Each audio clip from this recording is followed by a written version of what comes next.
નમસ્કાર મિત્રો, જો આપણે આવી ગયા છે ગીર ગૌજતન સંસ્થાન ગોંડલ રમેશભાઈ વધારે વાવીએ પણ આ તો એક જણો સોયાબીન વાવે એટલે આખું ગામ સોયાબીન વાવી દે.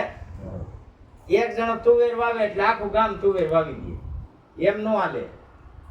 ગામમાં બધી વસ્તુ જુદી જુદી વવાવી જોઈએ. અને હું તો એમ કહું છું, ગામમાં જેવો મોર ખુલવો જોઈએ કે શહેરના માણસ આવે મોટર ઓલી 1 કરોડની મોટર લઈને અને આપણા ગામમાં ઉભા રહીએ ને પછી પૂછે આના મરચા, આની તુવેર, આના ધાણા, આનું જીરું, આના મગ, આની માંડવી, આના અડદ, આની હળદર અને આનો ગોળ. વરામાં એકવાર આવે એની નજર સામે હંધી ખરીદી કરીને જાય. બોલા તમને ખબર છે મારી પાસેથી એક મોલવાલા હળદર લઈ જાય 220 રૂપિયાની કિલો. કેટલાની? 220ની. મોલમાં કેટલાની વેચે ખબર છે? કોઈ કે 609 રૂપિયાની. કેટલાની? 609. મારી પાસે કેટલાની લઈ જાય? બોલો. હવે ઈવડો ઈ 609 માં લઈએ, ઈવડો સીધો આ લેવા આવતો હોય મને કેટલા પૈસા મળે? હે? આપણે આવી વ્યવસ્થા કરવાની જરૂર છે. આપણે કોઈની લાસારી કરવાની જરૂર જ ન પડે. દીકરા ઈ આપણી પાસે ન આવે હે? પણ આપણને હું વાયરસ લાગી ગયો છે તે એકાબીજાને ઢગલા જ જોયા રાખતા હોય હે. આજે સરસ મજાનો આ કાર્યક્રમ તમારો આવવાનો થયો અને તમારા ભાઈકમાં કંઈક નવું હોય છે અને અમારી આબરૂ રહી જવાની છે. તે આ સાહેબ ખાદી ગ્રામ ઉદ્યોગ ભારત સરકારની આપણે અમદાવાદ ઓફિસ હોય તો ત્યાંથી 2 સાહેબો આવ્યા છે. આ તમને પેપર આપ્યું છે ને, આ ભારત સરકારની સ્કીમ છે કે ગામડામાં રોજગાર.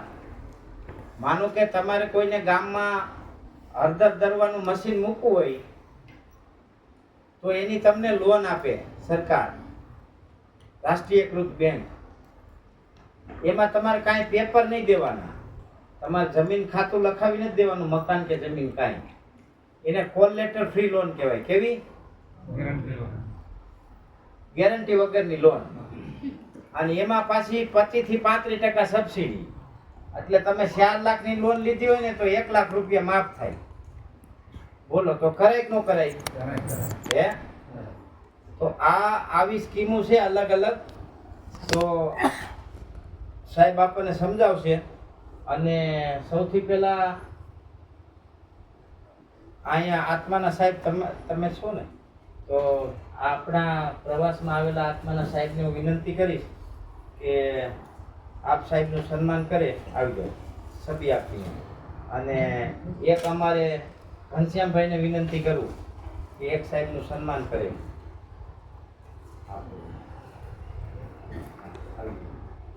વાંધો નહીં, લઈ લે શકો.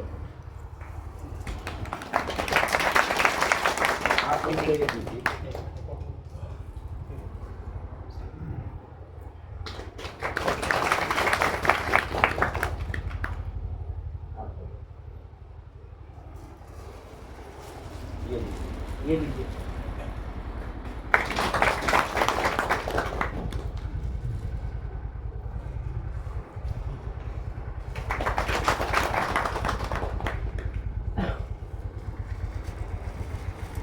चलेगा ना?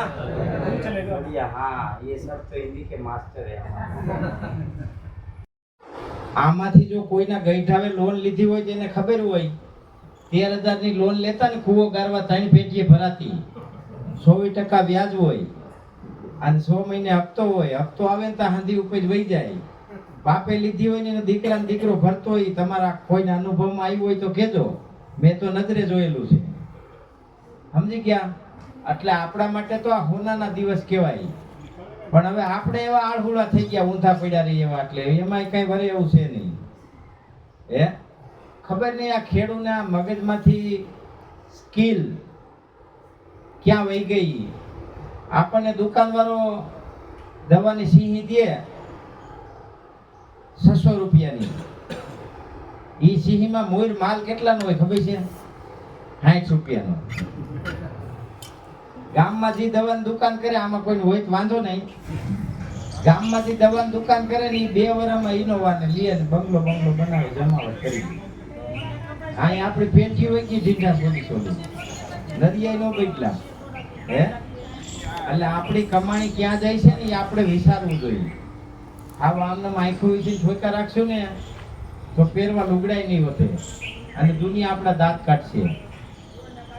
આપણે ખેતરમાં મસી આવી હોય કપામાં ભીંડામાં એટલે હળી કાઢીને લઈ ઓલું કેવું લઈ હમણાં તો હું ભૂલી ગયો દુકાનનું નામ ઓલું 22 ઓલું આવતું શું આવતું ઓલું મસી મારવાનું ઓલો પાવડર એસિફેટ એ આવે છે કે બંધ થઈ ગયો હવે હે તો એની બદલીમાં પાછું આવ્યું છે ને કઈક હેવી વર્ઝન હે પછી થોડા ગમડી એનું દેખાય તો અમે સાટતા ને તઈ ફેનવાલ લાવતા. ફેનવાલ અટાણે શું આવી ગયું હીરું સાટવામાં હીરું મારવાની દવા આવી ગઈ ને હે 200 લીટર ગૌમૂત્રમાં 20 કિલો ધતુરો 20 કિલો આંકડો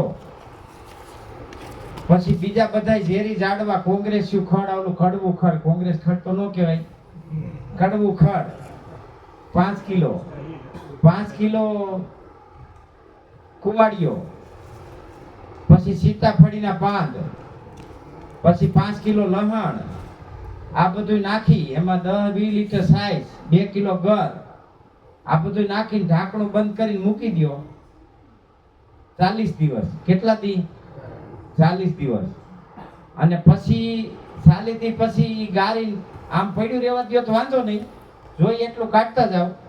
એક પંપમાં 1/2 લીટર નાખવાનું. ઝીણો મોલ હોય તો 250 ગ્રામ મોટો મોલ હોય ફૂલ ફાલ આવી જાય તો 1/2 લીટર અને ઝીંડવા બીંડવા બની જાય પછી 1 લીટર એક પંપમાં. કૂણો મોલ હોય એમાં ઓછું નાખવાનું. એમાં 15 દિવસ સુધી કોઈ જાતનો જીવડો બેહે નહીં. છોડવો મૂકીને વયો જાય. આપણે કોઈ ઢોર મરી ગયો અહીંયા ઊભા રહી ગંધાતું હોય કૂતરું રોડે નીકળી તો આમ કરીને હાલી ન હાલી હે હું કામ એમ હાલી એની વાઈસ આવે એટલે તો એવી રીતે જીવડાવને વાઈસ આવે એટલે મૂકીને ભાગી જાય ત્યાંથી. અને એનું આયુષ્ય જ 1 દિન 2 દિન હોય. પાછા પ્લાન ગોઠવી દે તા તો એવી જ રીતે એવા અસંખ્ય પ્રયોગો છે કે ઝેરી ઝાડવાના પાનને કૂટી ગૌમૂત્રમાં હળવી તમાકુ છે ગાયના સાણ આવી જ રીતે દ્રાવણ બનાવવાનું. એમાં ગાયનું સાણ નાખવાનું. ગાયનું સાણ ગોળ ગૌમૂત્ર ગોબર આ બધું નાખી અને એને હેડવા મૂકી દેવાનું. ઘરનો એઠવાડો છાશ દહીં આપણે દૂધના ઠામણા ધોયેલું હોય એનો બગાડ ગાયો વિહાય તો એની જર એ બધું એક ટીપણામાં નાખી દેવાનું. ઢાંકણું બંધ રાખવાનું. 2-3 દી 1 દી ઢાંકણું ખોલી લેવાનું એટલે ગેસ નીકળી જાય. અને એને એમ માનો 40 દિવસ બંધ રાખવાનું છે.